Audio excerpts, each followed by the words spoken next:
nervous. Very, very dreadfully nervous I had been in M. But why will you say that I am mad? The disease had sharpened my senses, not destroyed, not dulled them. Above all was the sense of hearing acute. I heard all things in heaven and in the earth. I heard many things in hell. How then am I mad? It was 30 years ago at this day that the whole matter had occurred. Hearken and observe how healthily, how calmly I can tell you the whole story. It is impossible to say how first the idea entered my brain, but, once conceived, it haunted me day and night. I loved the old man. He had never wronged me. He had never given me insult. For his gold I had no desire. I think it was his eye. Yes, it was this.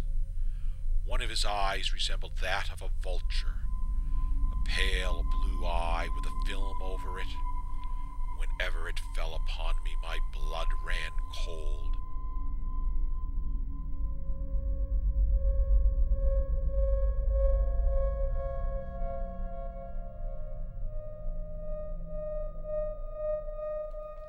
And so by degrees, very gradually, I made up my mind to take the life of the old man, and thus rid myself of the eye forever.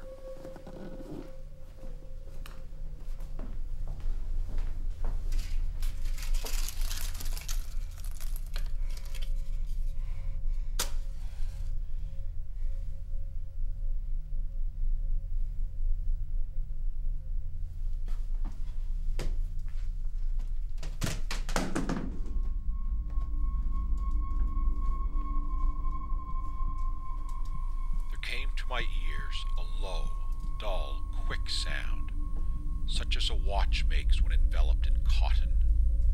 I knew that sound well, too.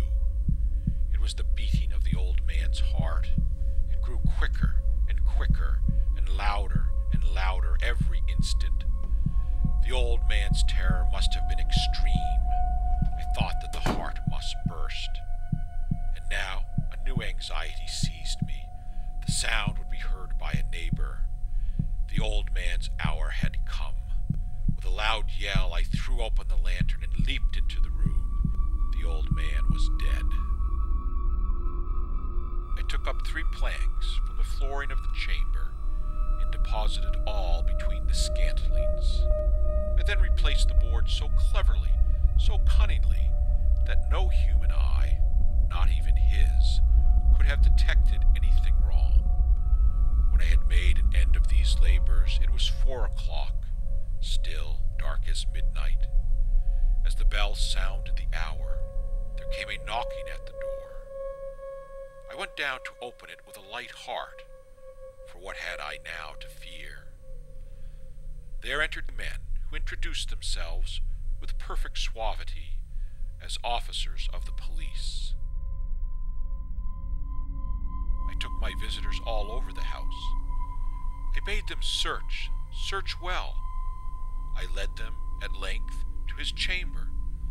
I showed them his treasures, secure, undisturbed. In the enthusiasm of my confidence, I brought chairs into the room, and desired them here to rest from their fatigues, while I myself, in the wild audacity of my perfect triumph, placed my own seat upon the very spot beneath which reposed the corpse of the victim. No doubt I now grew very pale. The noise arose over all and continually increased. It grew louder. I could bear those hypocrites